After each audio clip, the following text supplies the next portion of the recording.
Imaginez la fin du monde, c'est une chose, mais concrètement, comment celle-ci pourrait-elle avoir lieu? Comment la Terre pourrait-elle disparaître? Que se passerait-il si notre planète était percutée par un énorme astéroïde, ou si elle s'éloignait ou se rapprochait du Soleil? Les trous noirs, l'antimatière, quelles conséquences auraient ces phénomènes?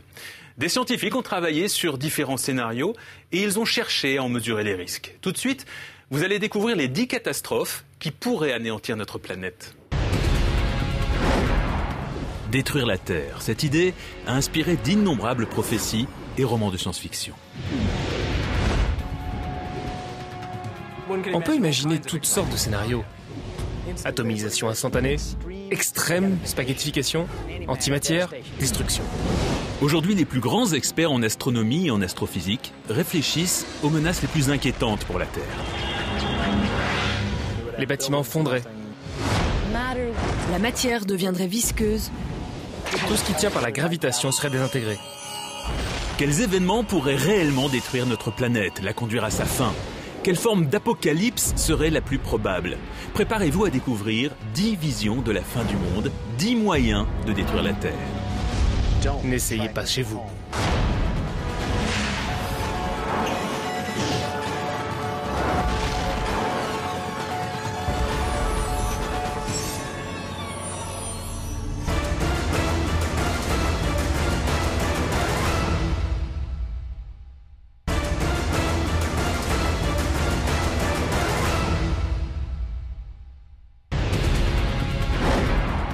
Détruire la Terre, cette idée a inspiré d'innombrables prophéties et romans de science-fiction.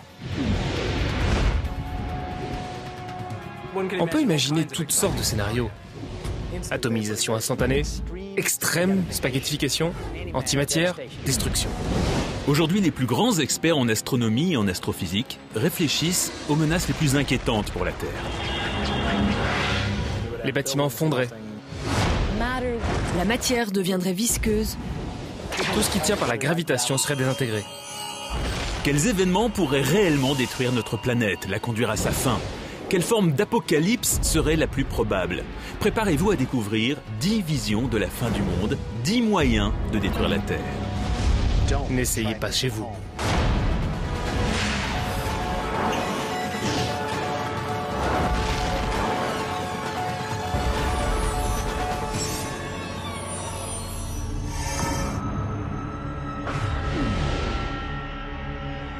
Survivre. C'est un pari auquel se livre chaque jour notre planète face à un univers agressif. Depuis près de 4 milliards et demi d'années, la Terre a évité bien des menaces.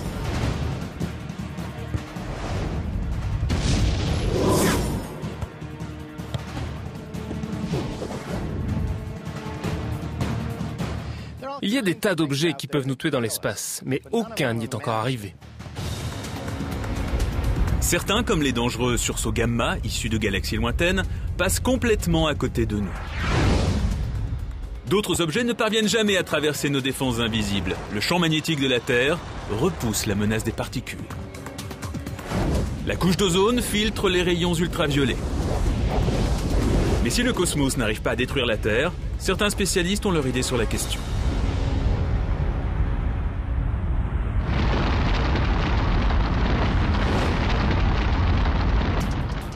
Bruce Betts est un expert des risques que les astéroïdes et autres débris spatiaux font courir à la Terre.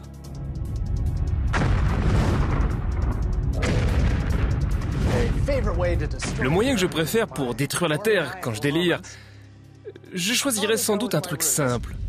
Je percuterais violemment la Terre avec un objet d'une bonne taille. Notre compte à rebours avant la catastrophe commence avec le numéro 10, une collision avec un objet venu de l'espace. Un bon télescopage. Des tas de gros objets se rassemblent pour détruire la Terre. Mais Bruce Betts sait qu'il n'est pas si facile de fracasser la Terre. Certains impacts ont causé des dégâts, mais ils ne sont pas arrivés à détruire entièrement la Terre. Ils peuvent parfois éliminer un grand nombre de formes de vie, comme il y a 65 millions d'années, les dinosaures et 70% des espèces. Le problème, c'est que la masse de l'astéroïde, qui a fait disparaître les dinosaures, n'était pas suffisante pour anéantir complètement la planète.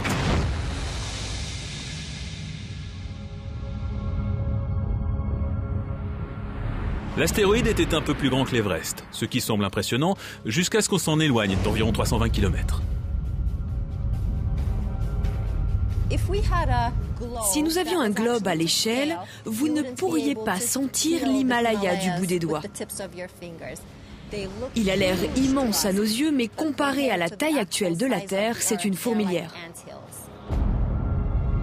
Il faudrait un objet d'au moins la moitié de la taille de la Terre, qui fasse 1/10 de sa masse et qui se dirige vers nous à la vitesse de 50 km par seconde. Essayons avec Mars. On pourrait changer l'orbite de Mars, la lancer vers l'intérieur et la conduire vers l'impact final.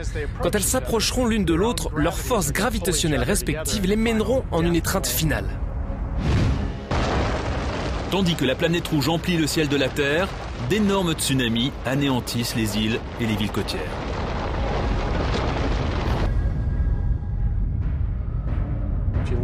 Si vous êtes du côté de la planète frappée par Mars, c'est l'atomisation immédiate.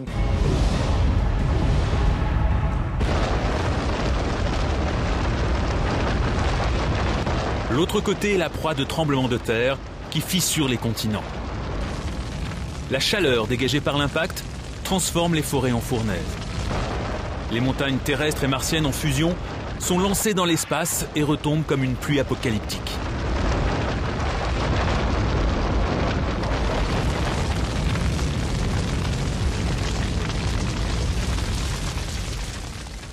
Une heure après l'impact, il n'y a plus la moindre trace de vie à la surface de la Terre. Mais la planète est tellement grosse, avec ses 6 milliards de milliers de milliards de tonnes de roches et de métal, que même un impact direct de Mars ne ferait que la blesser. Pour détruire vraiment la Terre, il faudrait qu'elle soit percutée par un objet bien plus important, comme une autre planète, Vénus par exemple. C'est un objet de même diamètre et dont la masse équivaut à plus de 80% celle de la Terre. Si Vénus se dirige vers nous et frappe notre planète, nous sommes fichus.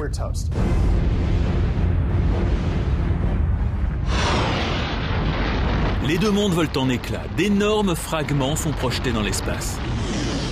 Les débris planétaires retombent et s'agrègent pour former un amalgame Terre-Vénus plus important que l'une ou l'autre planète, mais aussi mort que la Lune.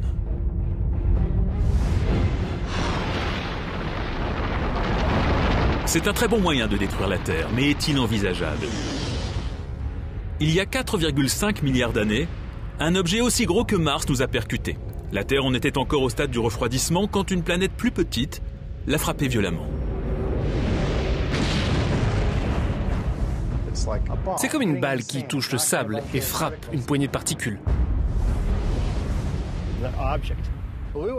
L'objet a fait exploser une partie de la croûte terrestre. Et c'est à partir de ces débris que la Lune s'est formée peu de temps après. On peut envisager des impacts planétaires, mais il faut savoir que Vénus se situe à plus de 37 millions de kilomètres de la Terre et Mars à plus de 57 millions. Comment ces planètes lointaines pourraient-elles venir nous percuter ? En général, les planètes ont des orbites stables. Mais si un événement quelconque détournait complètement la planète de son orbite habituelle? Mercure, la planète la plus proche du Soleil, suit une orbite elliptique sujette à des perturbations gravitationnelles provoquées par d'autres planètes. Les changements d'orbite de Mercure peuvent affecter indirectement celles d'autres planètes. Mars en particulier pourrait prendre une trajectoire qui croiserait l'orbite de la Terre. Certains disent que la probabilité d'une collision Mars-Terre est d'1% sur une période de 4 milliards d'années. Ce n'est pas suffisant pour s'inquiéter, mais une collision n'est pas exclue. Imaginez qu'il n'y ait qu'une seule mouche dans ce stade et qu'elle vole d'un bout à l'autre. Avec ce simple geste de la main, quelles sont les chances d'attraper la mouche? On ne répondrait pas 0 parce qu'il n'y a pas d'horizon absolu pour que cela n'arrive pas. Mais on dirait que les chances sont extrêmement minces. L'impact planétaire est l'un des moyens de détruire la Terre. Mais nous n'en sommes qu'au début. Si on préfère un processus plus long, plus lent et plus douloureux, alors on peut décider de modifier l'orbite de la Terre pour qu'elle tourne à une distance plus grande du Soleil. Voyons le moyen numéro 9 de détruire la Terre. La grande glaciation. Notre orbite elliptique nous éloigne davantage du Soleil en juillet qu'en janvier. La différence est de 5 millions de kilomètres. S'il fait chaud en juillet au nord de l'équateur, c'est parce qu'à ce moment-là, l'hémisphère nord penche vers le Soleil. Si nous faisions tourner la Terre à 5 millions de kilomètres du Soleil durant toute l'année, le voyage s'avérerait immédiatement fatal.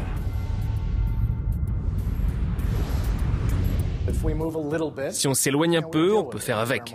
On met des vêtements plus chauds. Mais si on s'éloigne de trop, les choses commencent à se gâter. À 300 millions de kilomètres du Soleil, la Terre ne reçoit plus qu'un tiers de sa lumière. La plupart des récoltes seraient détruites. La chaîne alimentaire serait rompue si la Terre filait loin du Soleil.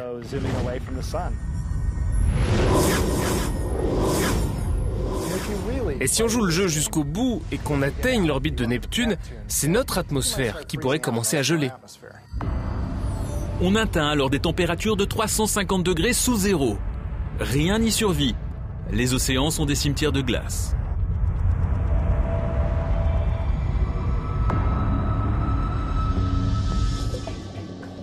Mais à 4 km sous la surface, l'eau est toujours liquide, grâce à la chaleur des volcans sous-marins.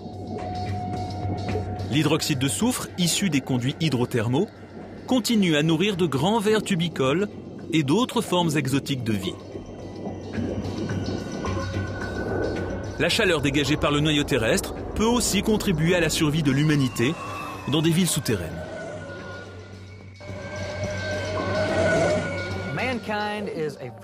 Les humains sont une espèce très résistante. Si la Terre s'emballait et poussait jusqu'à cette orbite où elle gèlerait, je pense qu'il y aurait des chances pour que nous puissions nous enfoncer dans notre sous-sol. On pourrait se servir de l'énergie géothermale pour transformer une partie du matériau glacé en liquide et une partie de l'eau en oxygène et en gaz dont nous aurions besoin. Des fermes souterraines pourraient subvenir aux besoins de plusieurs millions de personnes. Une partie de la population de la planète pourrait ainsi survivre. Mais ce n'est pas le cas avec le moyen numéro 8 de détruire la Terre, qui impliquerait de se rapprocher du Soleil. Numéro 8, la grande carbonisation. Imaginons que nous nous rapprochions chaque année de près de 5 millions de kilomètres du Soleil. Le réchauffement global n'est rien à côté de ce qui se passerait alors. Au cours des premières années, les calottes polaires se liquéfient. Le niveau des mers peut s'élever de 60 mètres. Mais très vite, l'eau se transforme en vapeur. Si on se déplace jusqu'à Vénus, on est au tiers du trajet vers le Soleil. À ce moment-là, l'eau commence à disparaître sous sa forme liquide. Elle se transforme en vapeur. Et on finit avec une atmosphère de dioxyde de carbone, un effet de serre très important et une surface plus chaude que s'il n'y avait pas d'atmosphère. De l'Alaska à l'Australie, la température moyenne est de 483 degrés Celsius. Toute vie complexe est morte. Et la planète se précipite vers le cœur en fusion du Soleil, où elle finit sa course.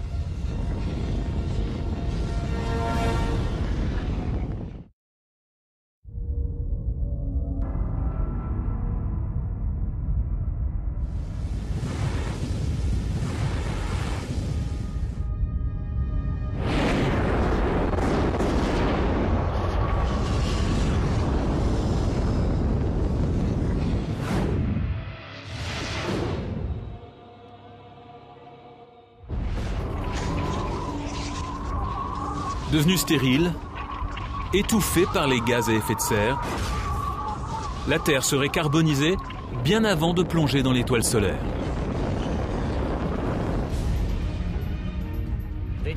En fait, il ne resterait plus qu'une grosse boule calcinée carbonisée qui se rapprocherait de plus en plus du Soleil.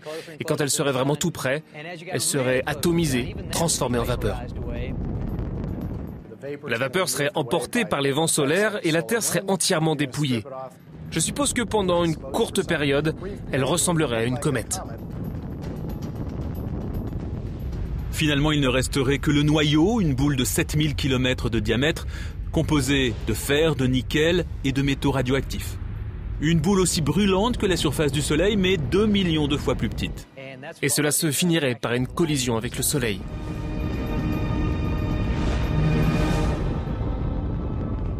Mais le Soleil, lui, ne bougerait pas d'un cil.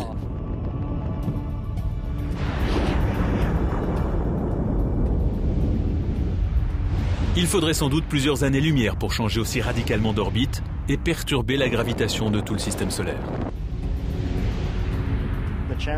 Les chances qu'une étoile passe suffisamment près pour produire cet effet sont très faibles.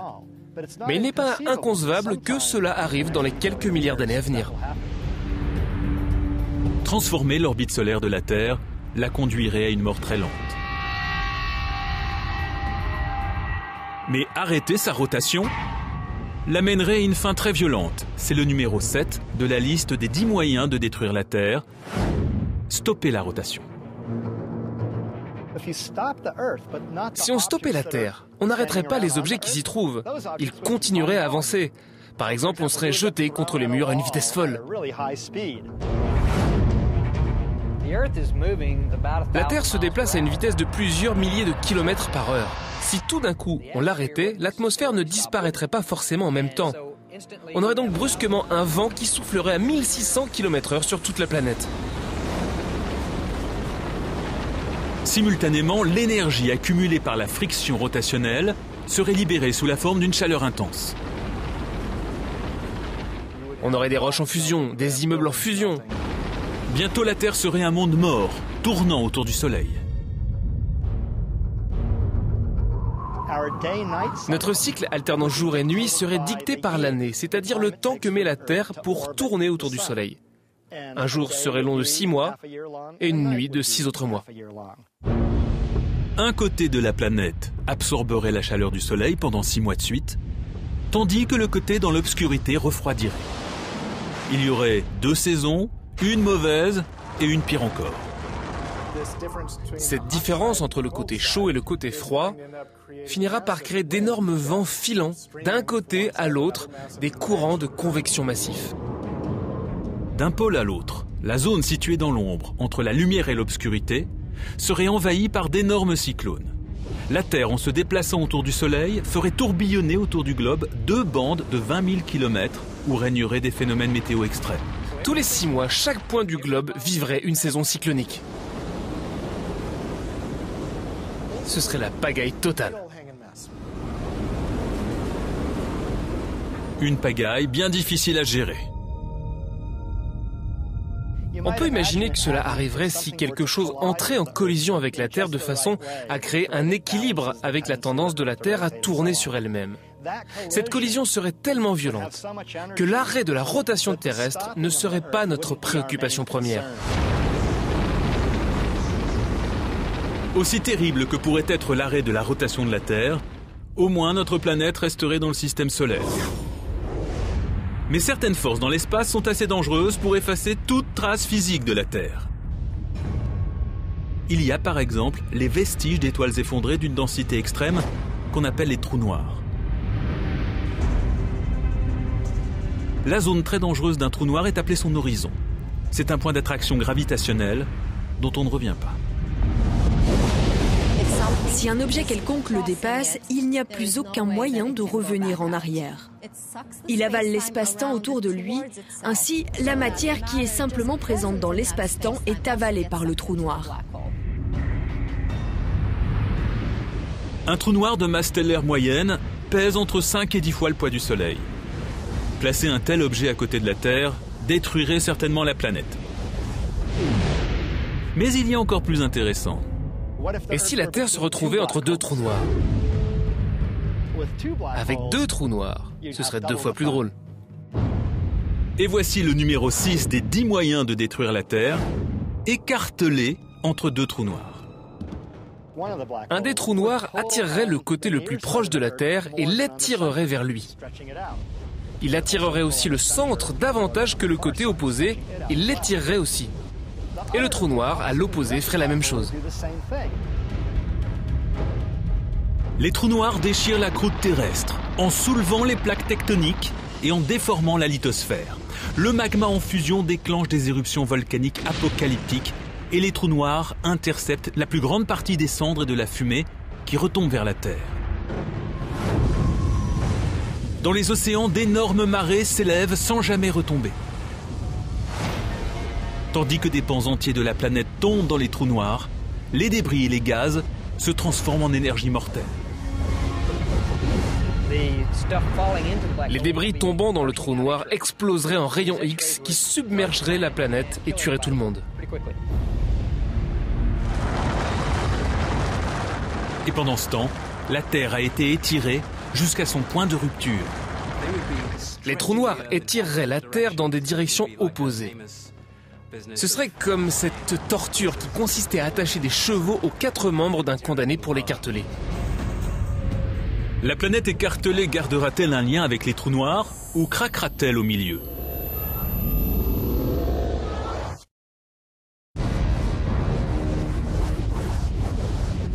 Sur notre liste des 10 moyens de détruire la Terre, le numéro 6 place la planète entre 2 trous noirs. On assiste ici à un tir à la corde gravitationnel. La Terre étant la corde qui ne pourra résister à la tension. On aurait un cas d'extrême spaghettification. La Terre serait étirée entre les 2 directions vers les 2 trous noirs et pourrait même être ainsi déchirée, écartelée.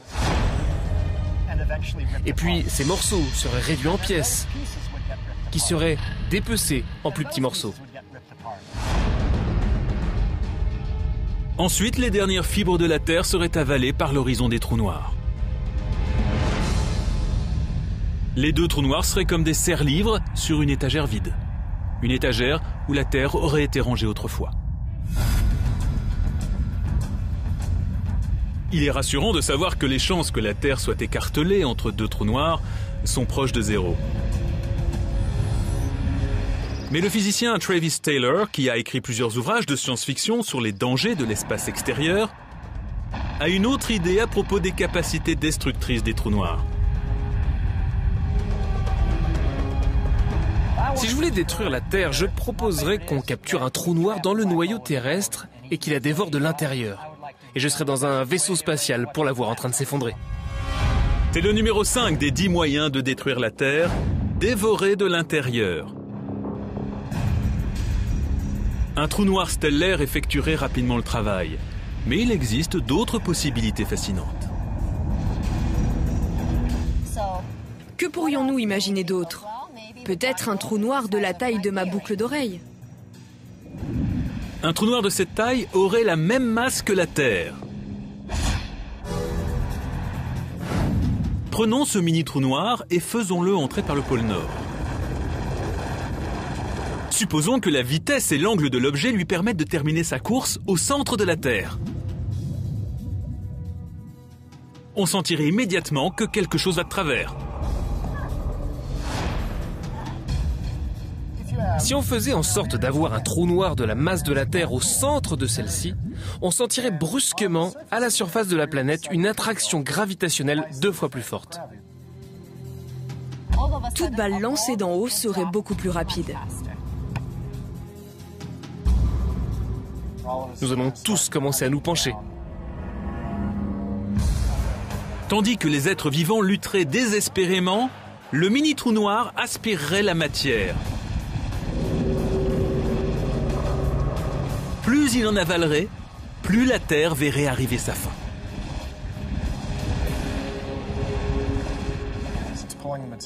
Si le trou noir attire les matériaux vers l'intérieur, tout ce qui est en surface s'effondre. C'est ainsi qu'on assiste à d'énormes tremblements de terre et que des failles déchirent la croûte terrestre. De nouveaux volcans apparaîtraient, des points où le magma se libérerait grâce au trou noir. On peut imaginer toutes sortes de scénarios passionnants. Et après des mois de phénomènes de plus en plus violents, la phase finale prendrait moins d'1 heure. La Terre commencera à s'effondrer sur elle-même, et ce qui restera sera avalé par le trou noir. L'Himalaya serait peut-être le dernier vestige de la Terre, avant de sombrer lui aussi à l'horizon du trou noir et de disparaître à jamais. Si quelqu'un était en train de regarder cela d'un vaisseau spatial, ce qu'il verrait ressemblerait sans doute à une coquille d'œuf s'écrasant de l'intérieur. Si on attachait une ficelle à chaque point de l'intérieur d'une coquille d'œuf et qu'on tire d'un seul coup, on la verrait immédiatement s'effondrer sur elle-même. Il ne resterait que le trou noir et la masse de la Terre serait à l'intérieur. Aucun astronome n'a jamais découvert de trou noir de la masse de la Terre. Les trous noirs se forment à partir d'étoiles mortes, de supernovas, au moins 10 fois plus massifs que le Soleil. Mais il pourrait bien y avoir dans l'univers des trous noirs dont la masse serait 1 million de fois inférieure.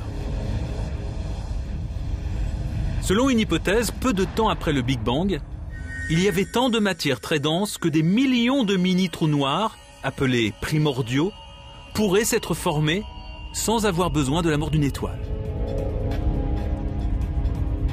Nous ne connaissons pas l'existence de trous noirs de ce type, mais ils pourraient exister et ils pourraient dévorer la Terre. Nous n'en trouverons sans doute pas de ce type pour l'expérimenter.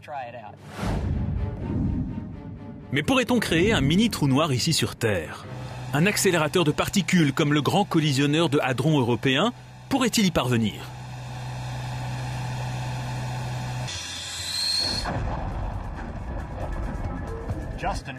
De nombreux physiciens aimeraient savoir si le grand collisionneur d'hadrons pourrait produire de mini-trous noirs. En principe, c'est possible s'il arrive à comprimer un maximum de matériaux dans un volume suffisamment petit. Cela donnerait un trou noir. Ce type de trou noir s'évaporera très très vite.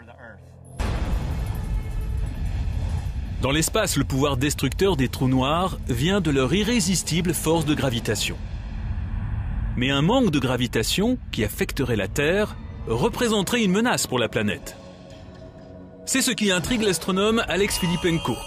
Ses études sur l'énergie sombre et l'accélération de l'univers lui ont inspiré sa propre vision de l'apocalypse. Mon moyen préféré de détruire la Terre est peut-être l'interruption de ce que nous appelons la gravitation. Et voici le numéro 4 des 10 moyens de détruire la Terre: interrompre la gravitation. Tout ce que nous faisons dépend de l'équilibre que nous entretenons avec la gravitation.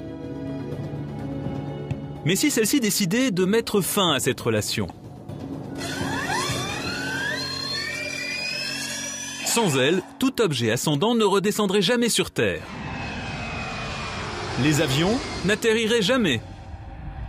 Les arbres seraient enracinés dans le sol jusqu'à ce que celui-ci se détache.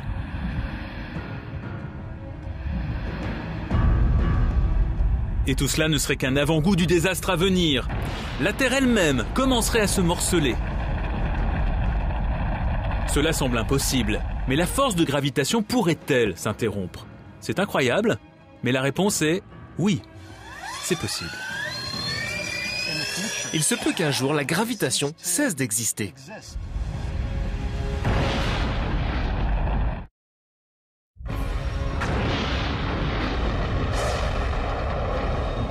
Des 10 moyens de détruire la Terre concoctés par les astronomes et les astrophysiciens,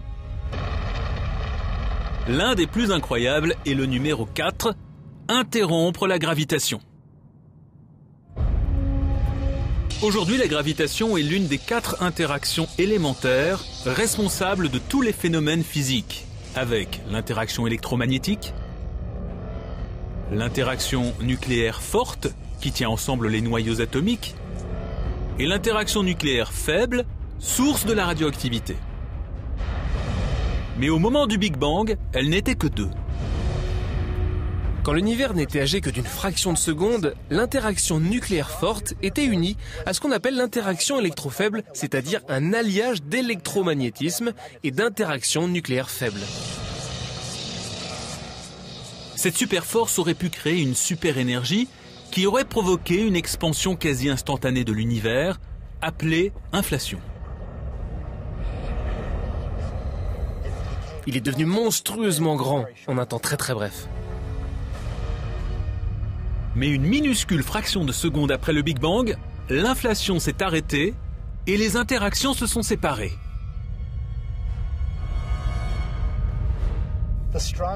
L'interaction nucléaire forte s'est séparée de l'interaction électrofaible. Elles sont devenues deux interactions différenciées. Si cette interaction qui semblait unique a pu se séparer en deux, cela pourrait-il arriver de nouveau avec la gravitation ?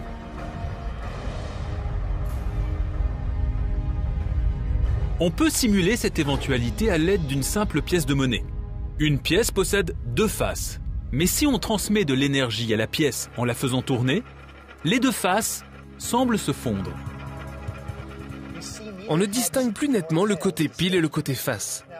Mais la pièce peut perdre son énergie et tomber d'un côté ou de l'autre. On a alors deux résultats différents dont aucun ne ressemble à la pièce qui tournait de façon sphérique et symétrique.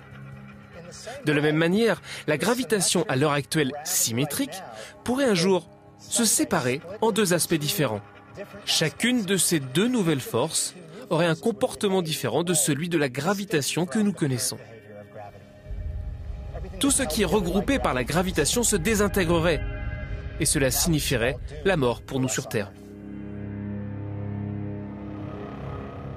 Les corps humains resteraient intacts parce qu'ils sont maintenus ensemble par l'interaction électromagnétique et non par la gravitation. Mais tout le monde s'envolerait dans l'espace et ne pourrait plus respirer. La Terre n'aurait plus la gravitation pour maintenir ensemble ces éléments.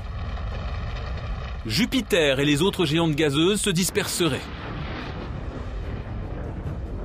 Le Soleil, dont la gravitation faisait autrefois tourner les planètes autour de lui, volerait en éclats. La plus grande partie du Soleil est une grande boule brûlante maintenue par sa propre gravitation.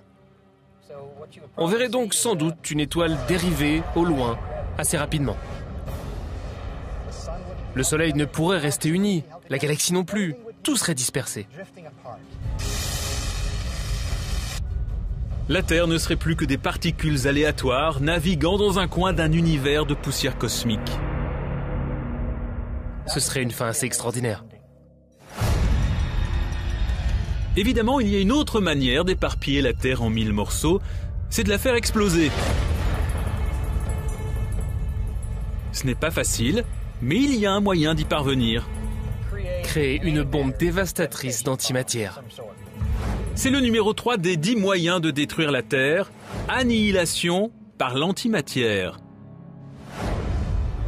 Et c'est le moyen préféré de l'astrophysicien Clifford Johnson. L'idée de l'antimatière possède en elle-même une certaine beauté. La beauté absolue et terrifiante. Une explosion réellement catastrophique venant de l'intérieur.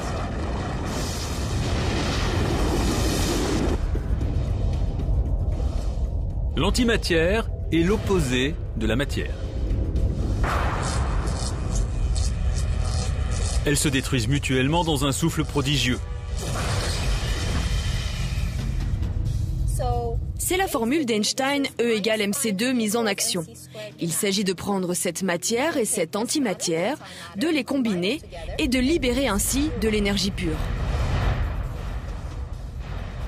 Une livre d'antimatière annihilant une livre de matière libérerait une puissance explosive de 44 mégatonnes. C'est autant qu'une bombe thermonucléaire.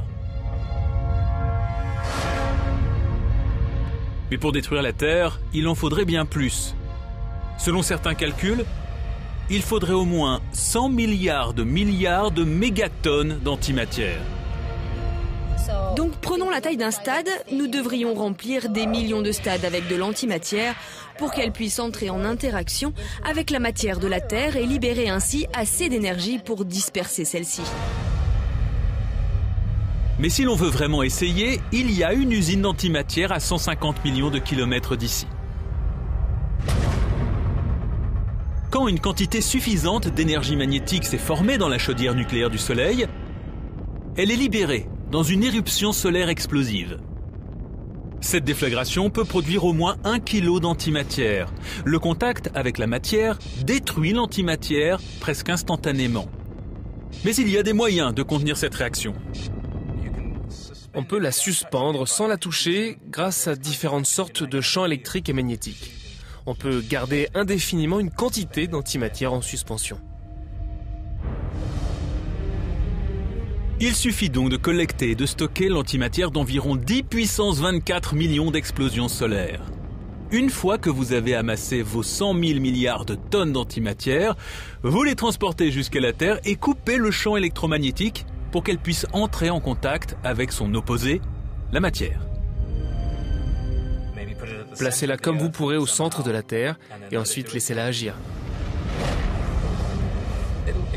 Elle va exploser vers l'extérieur et tout déchiqueter. L'explosion d'antimatière serait instantanée, mais la rassembler pourrait prendre des dizaines de milliards d'années. Il n'y a que quelques explosions solaires par an. Il faudrait des années pour capturer et stocker assez d'antimatière et créer une bombe de taille appréciable. Les physiciens savent que l'antimatière n'est pas le seul type de particule à pouvoir liquider la planète. Le numéro 2 des 10 moyens de détruire la Terre opère à travers une transformation. Transformée par la matière étrange. C'est un problème important qui commence à un niveau inférieur à celui des protons et des neutrons. Dans le monde fou des quarks. Ces particules appelées quarks bas, quarks hauts ou quarks étranges. En anglais, quark signifie au départ fromage blanc. Mais ici, il s'agit, pourrait-on dire, d'une sous-particule d'un élément qui constitue d'autres éléments. Certains physiciens ont émis une théorie selon laquelle un nombre égal de quarks bas, hauts et étranges constituerait un strangelet, une particule de ce qu'on appelle matière étrange. Ce qui la rend aussi étrange, c'est qu'elle pourrait changer la nature de tout ce qu'elle touche, comme la glace qui refroidit l'eau autour d'elle, mais en beaucoup plus immense. Les strangelets aiment transformer d'autres éléments en choses étranges. Ils aiment que tout soit bizarre. Imaginez que tout ce qui est sur la Terre, et la Terre elle-même, devienne une bouillie inorganique. Tout cela à cause d'un strangelet subatomique. Heureusement, il n'y a pas de strangelet sur Terre. Mais à l'intérieur des étoiles à neutrons, ces soleils effondrés, il se pourrait que l'immense gravitation comprime des quarks bas, hauts et étranges et produise de la matière étrange. Nous sommes très près de la réponse. Nous pourrions la voir dans les prochaines années. Si l'on trouvait une parcelle microscopique de matière étrange dans une étoile à neutrons, qu'on arrive à la transporter sur Terre et à la lancer au sommet de l'Empire State Building, que se passerait-il? A. Rien. B. On ne sait pas. Ces étranges quarks pourraient changer l'état de la matière, ici, sur Terre. Une réaction en chaîne a commencé. Les strangelets entrent en réaction avec la matière ordinaire. La Terre se transforme. Mais en quoi?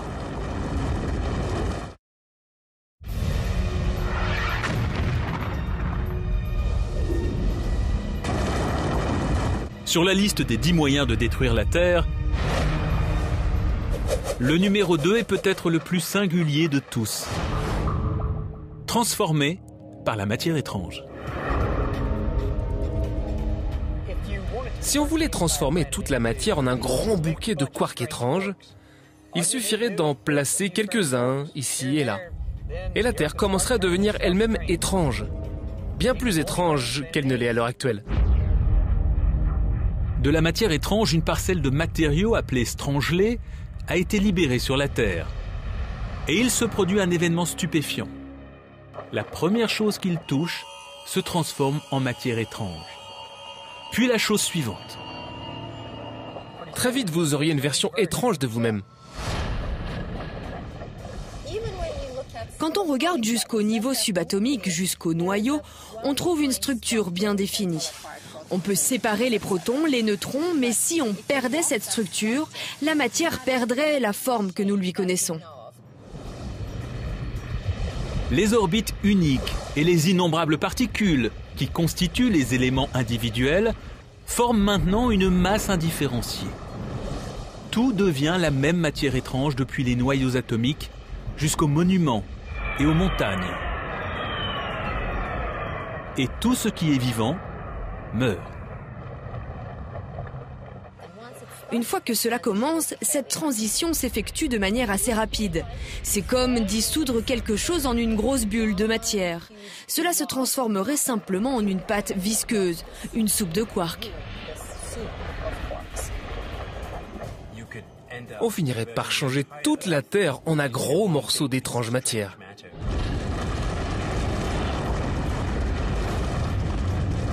Les trous noirs primordiaux, la fin de la gravitation, l'antimatière et la matière étrange. La physique théorique a-t-elle un moyen encore plus surprenant de détruire la Terre? Oui. En fait, l'astrophysicienne Ferial Ozel imagine un anéantissement qui va bien au-delà de celui de la planète.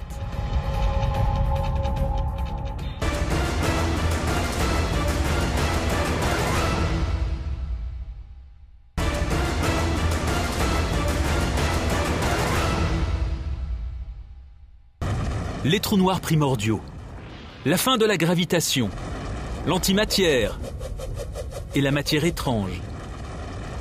La physique théorique a-t-elle un moyen encore plus surprenant de détruire la Terre? Oui. En fait, l'astrophysicienne Ferial Ozel imagine un anéantissement qui va bien au-delà de celui de la planète. Je pense que mon moyen préféré de faire exploser la Terre passerait par une sorte d'immense phase de transition dans l'univers. Elle nous mènerait tout simplement à un autre état. C'est le numéro 1 des 10 moyens de détruire la Terre. Des mondes parallèles entrent en collision. Tout commence avec un sujet de science-fiction que de nombreux physiciens prennent aujourd'hui au sérieux, l'existence d'autres univers.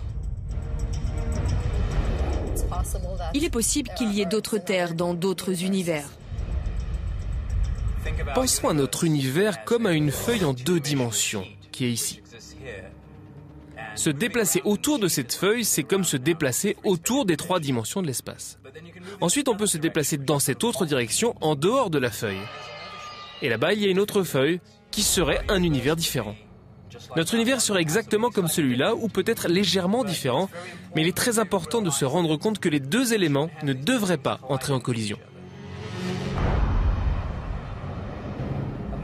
Imaginons que notre univers est un morceau de papier comme celui-ci, et que ce morceau de papier soit un univers voisin. Maintenant, si les 2 morceaux de papier devaient se percuter, on pourrait entendre cette énergie. Maintenant, imaginez 2 feuilles de papier de la taille de l'univers entrer en collision. Quelle quantité d'énergie serait impliquée dans une collision comme celle-là? Si, d'une manière ou d'une autre, nous établissions le contact avec un univers parallèle, cela pourrait être notre dernier geste. Cela ne détruirait pas simplement des planètes, cela détruirait des systèmes solaires, des galaxies, des amas de galaxies. Ce serait la fin de l'univers que nous connaissons.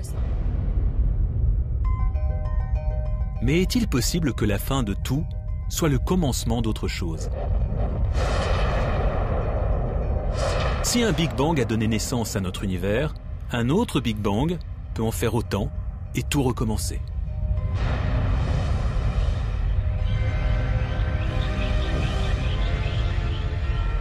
Cela pourrait créer un autre univers. Et peut-être que cet incroyable scénario est le seul qui soit déjà arrivé. Le Big Bang est peut-être issu d'une collision entre 2 univers. Et cela se reproduira peut-être.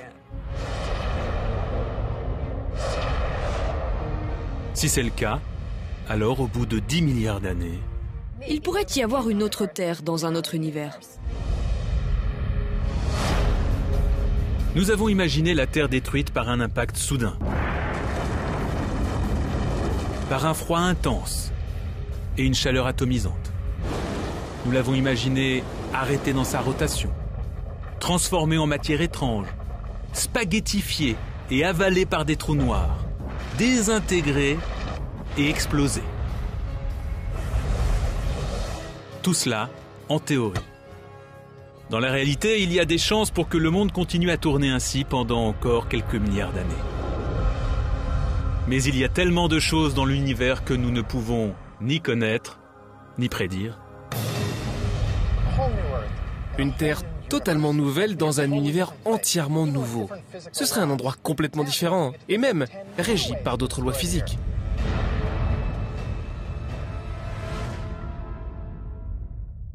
L'homme a toujours aimé jouer à se faire peur et toute la mythologie qui entoure 2012 en est encore un exemple. D'ailleurs, en 2009, la NASA a pris soin de répondre point par point à toutes les hypothèses apocalyptiques qui annoncent la fin du monde pour 2012. D'après l'Agence spatiale américaine, il n'y a aucun doute, notre planète n'est absolument pas menacée. Enfin, pas pour l'instant. Merci d'avoir été avec nous, très bonne soirée et à bientôt.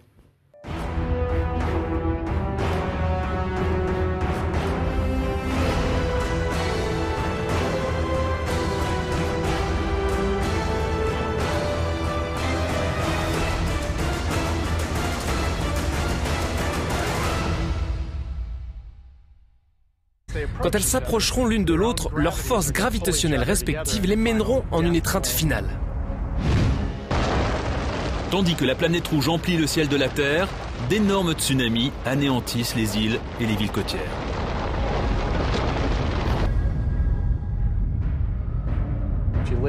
Si vous êtes du côté de la planète frappée par Mars, c'est l'atomisation immédiate.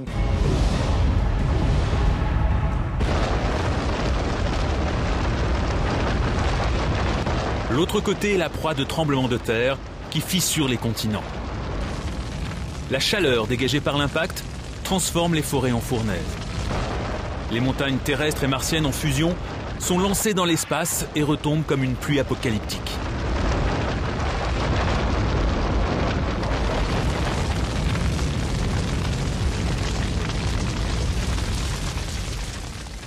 Une heure après l'impact, il n'y a plus la moindre trace de vie à la surface de la Terre.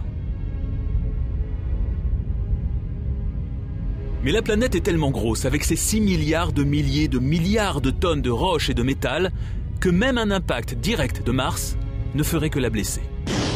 Pour détruire vraiment la Terre, il faudrait qu'elle soit percutée par un objet bien plus important, comme une autre planète. Vénus, par exemple. C'est un objet de même diamètre et dont la masse équivaut à plus de 80% celle de la Terre. Si Vénus se dirige vers nous et frappe notre planète, nous sommes fichus.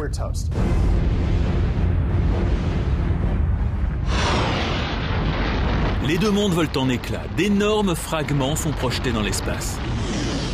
Les débris planétaires retombent et s'agrègent pour former un amalgame Terre-Vénus plus important que l'une ou l'autre planète, mais aussi mort que la Lune.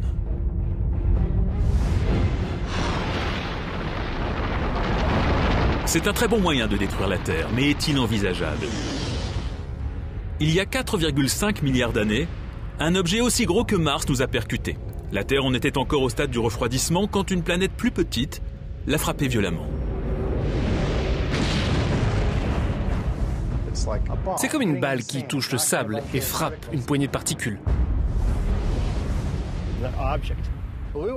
L'objet a fait exploser une partie de la croûte terrestre. Et c'est à partir de ces débris que la Lune s'est formée peu de temps après. On peut envisager des impacts planétaires, mais il faut savoir que Vénus se situe à plus de 37 millions de kilomètres de la Terre et Mars à plus de 57 millions. Comment ces planètes lointaines pourraient-elles venir nous percuter ? En général, les planètes ont des orbites stables. Mais si un événement quelconque détournait complètement la planète de son orbite habituelle?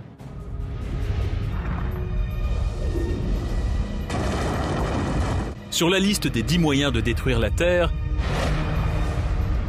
le numéro 2 est peut-être le plus singulier de tous. Transformé par la matière étrange. Si on voulait transformer toute la matière en un grand bouquet de quarks étranges, il suffirait d'en placer quelques-uns ici et là. Et la Terre commencerait à devenir elle-même étrange. Bien plus étrange qu'elle ne l'est à l'heure actuelle. De la matière étrange, une parcelle de matériaux appelée strangelé a été libérée sur la Terre. Et il se produit un événement stupéfiant. La première chose qu'il touche se transforme en matière étrange. Puis la chose suivante. Très vite, vous auriez une version étrange de vous-même. Quand on regarde jusqu'au niveau subatomique, jusqu'au noyau, on trouve une structure bien définie. On peut séparer les protons, les neutrons, mais si on perdait cette structure, la matière perdrait la forme que nous lui connaissons. Les orbites uniques et les innombrables particules qui constituent les éléments individuels forment maintenant une masse indifférenciée. Tout devient la même matière étrange depuis les noyaux atomiques jusqu'aux monuments et aux montagnes. Et tout ce qui est vivant meurt. Une fois que cela commence, cette transition s'effectue de manière assez rapide. C'est comme dissoudre quelque chose en une grosse bulle de matière. Cela se transformerait simplement en une pâte visqueuse, une soupe de quark.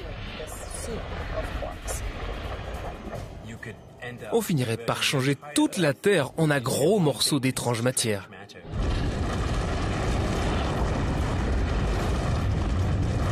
Les trous noirs primordiaux, la fin de la gravitation, l'antimatière et la matière étrange. La physique théorique a-t-elle un moyen encore plus surprenant de détruire la Terre? Oui. En fait, l'astrophysicienne Ferial Ozel imagine un anéantissement qui va bien au-delà de celui de la planète.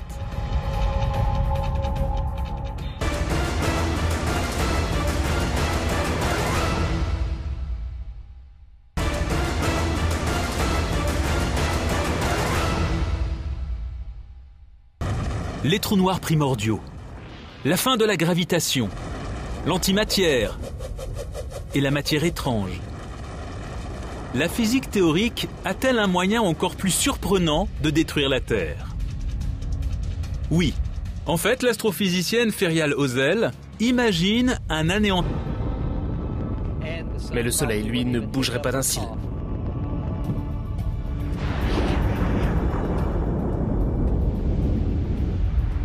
Il faudrait sans doute plusieurs années-lumière pour changer aussi radicalement d'orbite et perturber la gravitation de tout le système solaire. Les chances qu'une étoile passe suffisamment près pour produire cet effet sont très faibles. Mais il n'est pas inconcevable que cela arrive dans les quelques milliards d'années à venir. Transformer l'orbite solaire de la Terre la conduirait à une mort très lente. Mais arrêter sa rotation l'amènerait à une fin très violente. C'est le numéro 7 de la liste des 10 moyens de détruire la Terre. Stopper la rotation. Si on stoppait la Terre, on n'arrêterait pas les objets qui s'y trouvent. Ils continueraient à avancer. Par exemple, on serait jeté contre les murs à une vitesse folle. La Terre se déplace à une vitesse de plusieurs milliers de kilomètres par heure. Si tout d'un coup on l'arrêtait, l'atmosphère ne disparaîtrait pas forcément en même temps. On aurait donc brusquement un vent qui soufflerait à 1600 km/h sur toute la planète.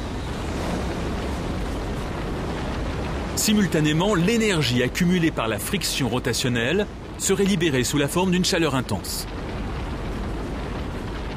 On aurait des roches en fusion, des immeubles en fusion. Bientôt la Terre serait un monde mort, tournant autour du Soleil. Notre cycle alternant jour et nuit serait dicté par l'année, c'est-à-dire le temps que met la Terre pour tourner autour du Soleil. Un jour serait long de 6 mois et une nuit de 6 autres mois. Un côté de la planète absorberait la chaleur du Soleil pendant 6 mois de suite, tandis que le côté dans l'obscurité refroidirait. Il y aurait 2 saisons, une mauvaise et une pire encore. Cette différence entre le côté chaud et le côté froid finira par créer d'énormes vents filants d'un côté à l'autre, des courants de convection massifs. D'un pôle à l'autre, la zone située dans l'ombre, entre la lumière et l'obscurité, serait envahie par d'énormes cyclones. La Terre, en se déplaçant autour du Soleil, ferait tourbillonner autour du globe 2 bandes de 20 000 km où régneraient des phénomènes météo extrêmes. Tous les 6 mois, chaque point du globe vivrait une saison cyclonique. Ce serait la pagaille totale.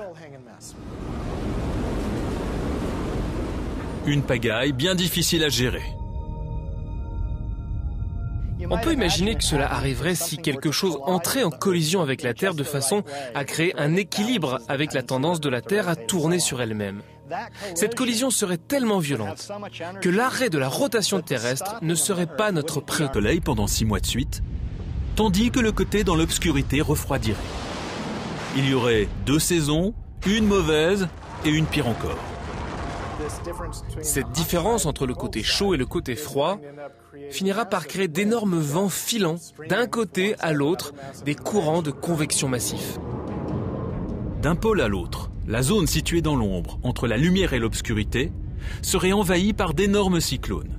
La Terre, en se déplaçant autour du Soleil, ferait tourbillonner autour du globe 2 bandes de 20 000 km où régneraient des phénomènes météo extrêmes.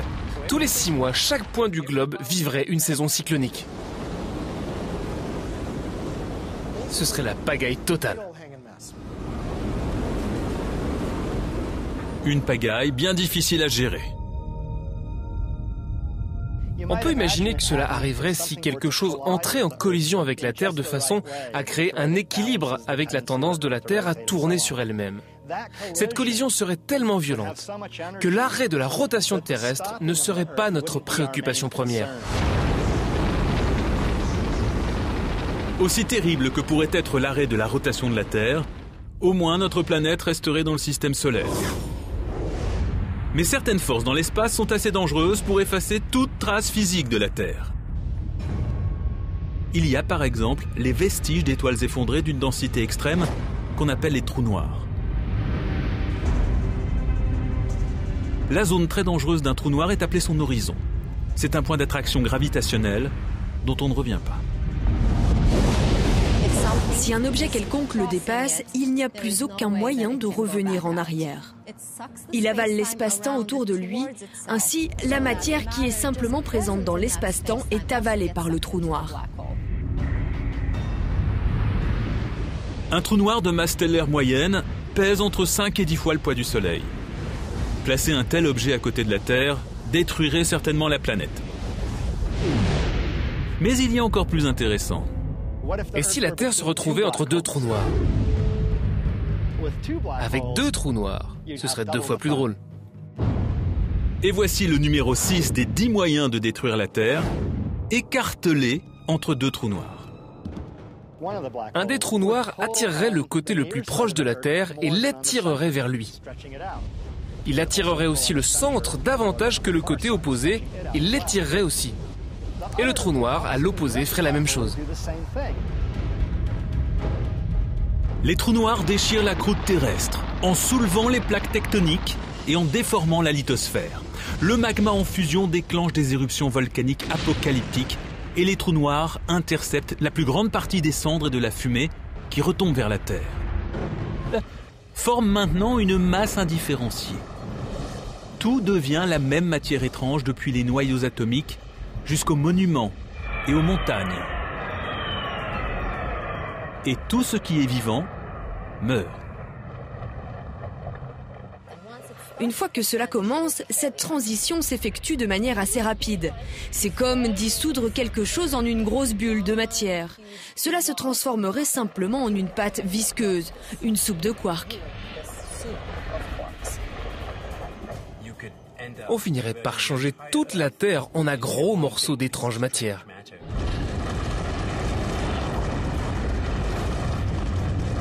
Les trous noirs primordiaux, la fin de la gravitation, l'antimatière et la matière étrange.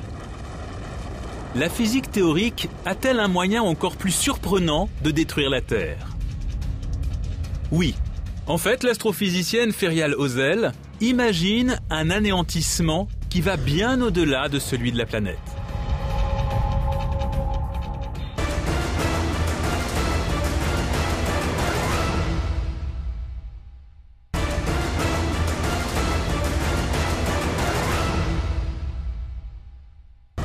Les trous noirs primordiaux, la fin de la gravitation, l'antimatière et la matière étrange. La physique théorique a-t-elle un moyen encore plus surprenant de détruire la Terre? Oui. En fait, l'astrophysicienne Ferial Ozel imagine un anéantissement qui va bien au-delà de celui de la planète. Je pense que mon moyen préféré de faire exploser la Terre passerait par une sorte d'immense phase de transition dans l'univers. Elle nous mènerait tout simplement à un autre état. C'est le numéro 1 des 10 moyens de détruire la Terre. Des mondes parallèles entrent en collision. Tout commence avec un sujet de science-fiction que de nombreux physiciens prennent aujourd'hui au sérieux, l'existence d'autres univers. Il est possible qu'il y ait d'autres terres dans d'autres univers. Pensons à notre univers comme à une feuille en 2 dimensions, qui est ici. Se déplacer autour de cette feuille, c'est comme se déplacer autour des 3 dimensions de l'espace. Ensuite, on peut se déplacer dans cette autre direction, en dehors de la feuille. Et là-bas, il y a une autre feuille qui serait un univers différent. Notre univers serait exactement comme celui-là, ou peut-être légèrement différent, mais il est très important de se rendre compte que les 2 éléments ne devraient pas entrer en collision. Imaginons que notre univers est un morceau de papier comme celui-ci, Année de l'univers, appelée inflation. il est devenu monstrueusement grand en un temps très très bref. Mais une minuscule fraction de seconde après le Big Bang, l'inflation s'est arrêtée et les interactions se sont séparées.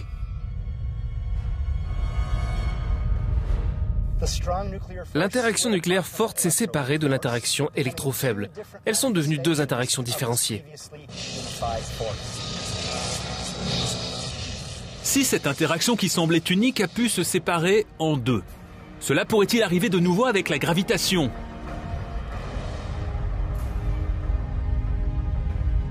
On peut simuler cette éventualité à l'aide d'une simple pièce de monnaie.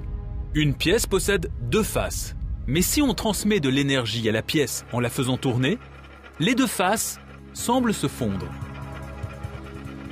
On ne distingue plus nettement le côté pile et le côté face. Mais la pièce peut perdre son énergie et tomber d'un côté ou de l'autre. On a alors 2 résultats différents dont aucun ne ressemble à la pièce qui tournait de façon sphérique et symétrique.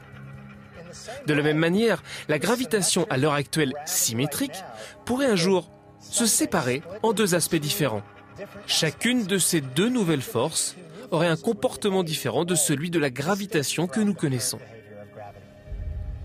Tout ce qui est regroupé par la gravitation se désintégrerait, et cela signifierait la mort pour nous sur Terre. Les corps humains resteraient intacts parce qu'ils sont maintenus ensemble par l'interaction électromagnétique et non par la gravitation. Mais tout le monde s'envolerait dans l'espace et ne pourrait plus respirer. La Terre n'aurait plus la gravitation pour maintenir ensemble ces éléments. Jupiter et les autres géantes gazeuses se disperseraient.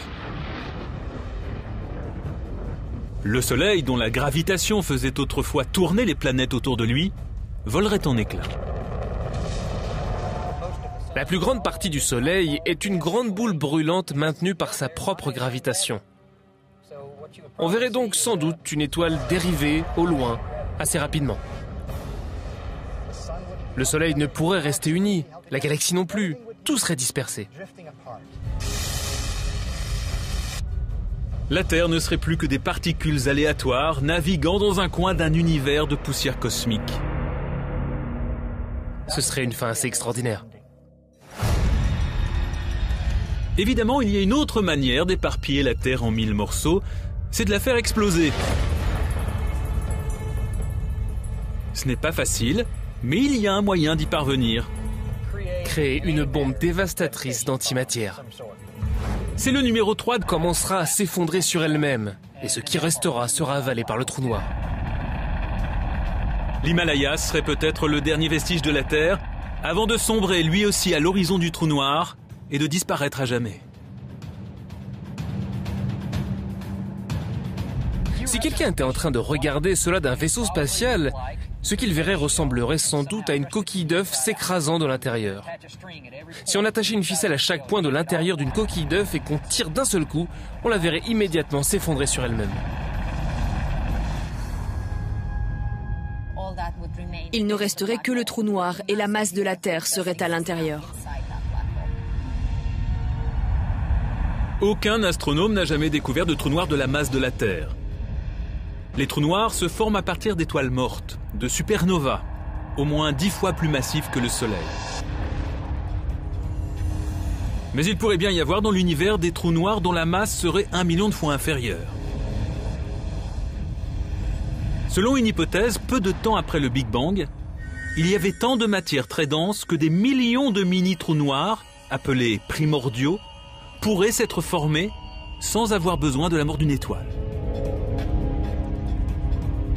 Nous ne connaissons pas l'existence de trous noirs de ce type, mais ils pourraient exister et ils pourraient dévorer la Terre.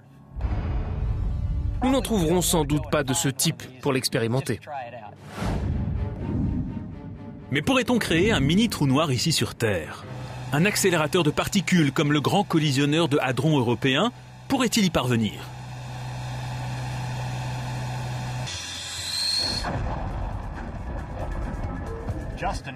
De nombreux physiciens aimeraient savoir si le grand collisionneur d'hadrons pourrait produire de mini-trous noirs.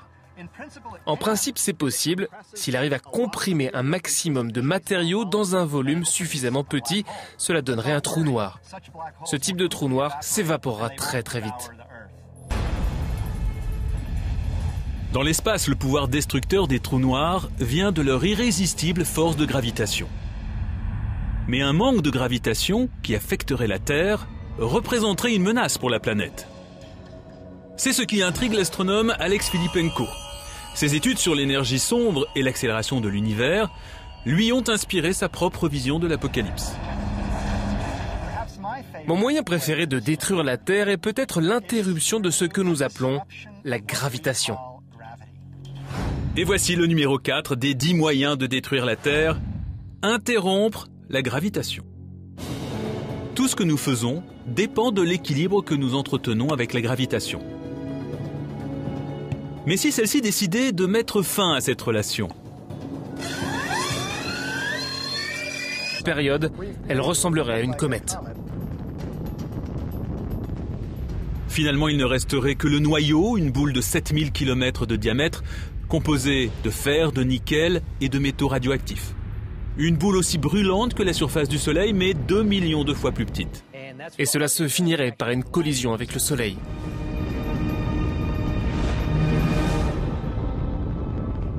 Mais le Soleil, lui, ne bougerait pas d'un cil.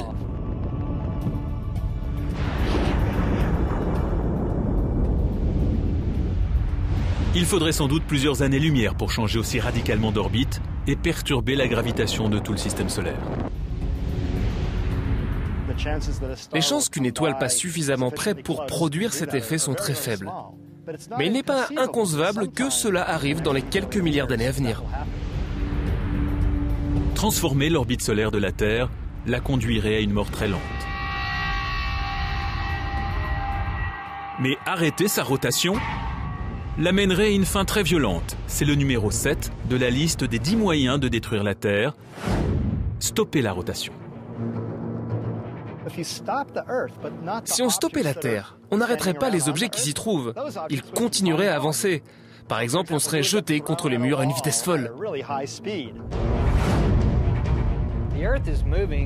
La Terre se déplace à une vitesse de plusieurs milliers de kilomètres par heure.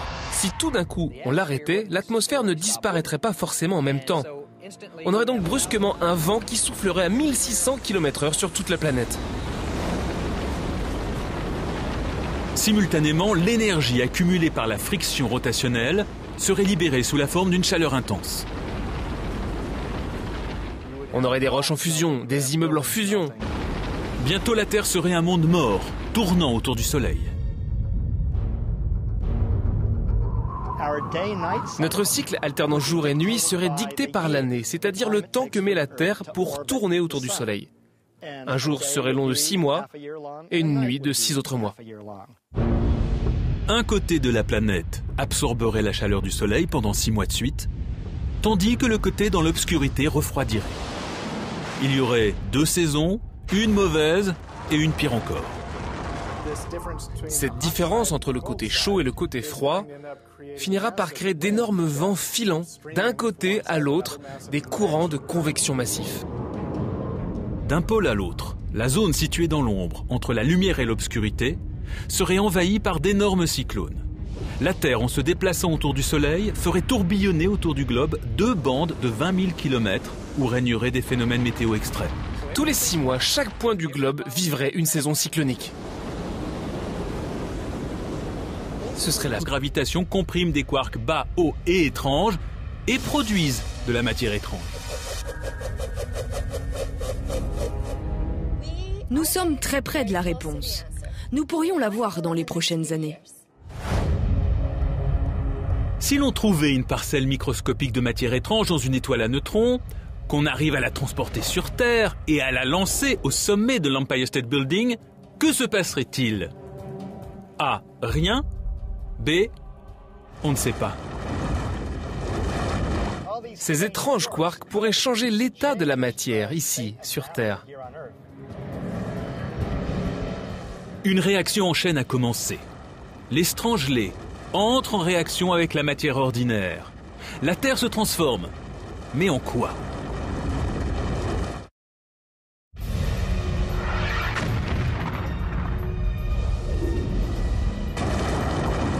Sur la liste des 10 moyens de détruire la Terre,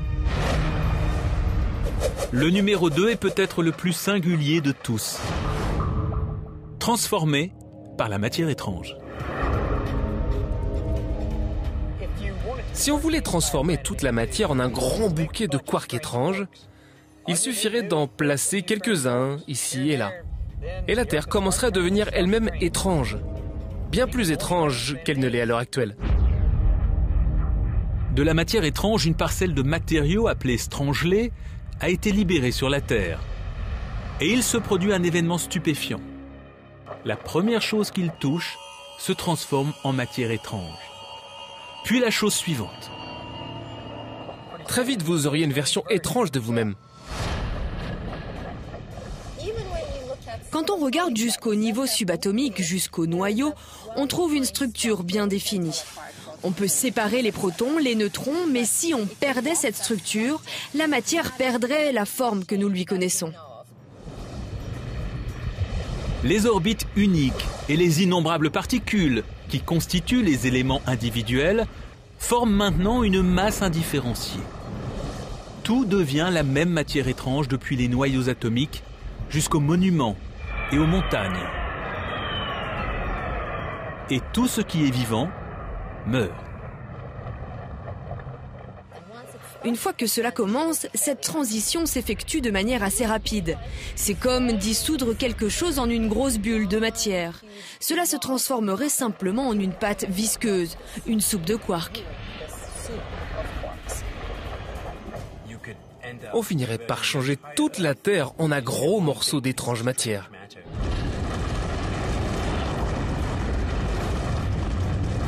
Les trous noirs primordiaux. Ils continueraient à avancer. Par exemple, on serait jeté contre les murs à une vitesse folle. La Terre se déplace à une vitesse de plusieurs milliers de kilomètres par heure. Si tout d'un coup on l'arrêtait, l'atmosphère ne disparaîtrait pas forcément en même temps. On aurait donc brusquement un vent qui soufflerait à 1600 km/h sur toute la planète. Simultanément, l'énergie accumulée par la friction rotationnelle serait libérée sous la forme d'une chaleur intense. On aurait des roches en fusion, des immeubles en fusion. Bientôt la Terre serait un monde mort, tournant autour du Soleil. Notre cycle alternant jour et nuit serait dicté par l'année, c'est-à-dire le temps que met la Terre pour tourner autour du Soleil. Un jour serait long de 6 mois et une nuit de 6 autres mois. Un côté de la planète absorberait la chaleur du Soleil pendant 6 mois de suite, tandis que le côté dans l'obscurité refroidirait. Il y aurait 2 saisons, une mauvaise et une pire encore. Cette différence entre le côté chaud et le côté froid finira par créer d'énormes vents filants d'un côté à l'autre, des courants de convection massifs. D'un pôle à l'autre, la zone située dans l'ombre, entre la lumière et l'obscurité, serait envahie par d'énormes cyclones. La Terre, en se déplaçant autour du Soleil, ferait tourbillonner autour du globe 2 bandes de 20 000 km où régneraient des phénomènes météo extrêmes. Tous les 6 mois, chaque point du globe vivrait une saison cyclonique. Ce serait la pagaille totale. Une pagaille bien difficile à gérer. On peut imaginer que cela arriverait si quelque chose entrait en collision avec la Terre de façon à créer un équilibre avec la tendance de la Terre à tourner sur elle-même. Cette collision serait tellement violente que l'arrêt de la rotation terrestre ne serait pas notre préoccupation première. Aussi terrible que pourrait être l'arrêt de la rotation de la Terre, au moins notre planète resterait dans le système solaire. Mais certaines forces dans l'espace sont assez dangereuses pour effacer toute trace physique de la Terre. Il y a par exemple les vestiges d'étoiles effondrées d'une densité extrême qu'on appelle les trous noirs. La zone très dangereuse d'un trou noir est appelée son horizon. C'est un point d'attraction gravitationnelle dont on ne revient pas. Si un objet quelconque le dépasse, il n'y a plus aucun moyen de revenir en arrière. Il avale l'espace-temps autour de lui, ainsi la matière qui est simplement présente dans l'espace-temps est avalée par le trou noir. Un trou noir de masse stellaire moyenne pèse entre... 1 heure après l'impact, il n'y a plus la moindre trace de vie à la surface de la Terre. Mais la planète est tellement grosse, avec ses 6 milliards de milliers de milliards de tonnes de roches et de métal, que même un impact direct de Mars ne ferait que la blesser. Pour détruire vraiment la Terre, il faudrait qu'elle soit percutée par un objet bien plus important, comme une autre planète. Vénus, par exemple. C'est un objet de même diamètre et dont la masse équivaut à plus de 80% celle de la Terre. Si Vénus se dirige vers nous et frappe notre planète, nous sommes fichus.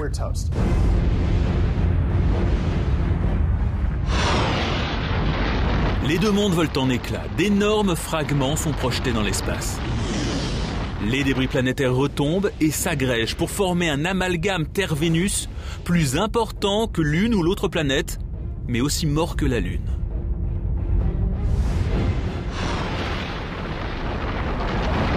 C'est un très bon moyen de détruire la Terre, mais est-il envisageable? Il y a 4,5 milliards d'années, un objet aussi gros que Mars nous a percutés. La Terre en était encore au stade du refroidissement quand une planète plus petite l'a frappée violemment. C'est comme une balle qui touche le sable et frappe une poignée de particules. L'objet a fait exploser une partie de la croûte terrestre. Et c'est à partir de ces débris que la Lune s'est formée peu de temps après. On peut envisager des impacts planétaires, mais il faut savoir que Vénus se situe à plus de 37 millions de kilomètres de la Terre et Mars à plus de 57 millions. Comment ces planètes lointaines pourraient-elles venir nous percuter?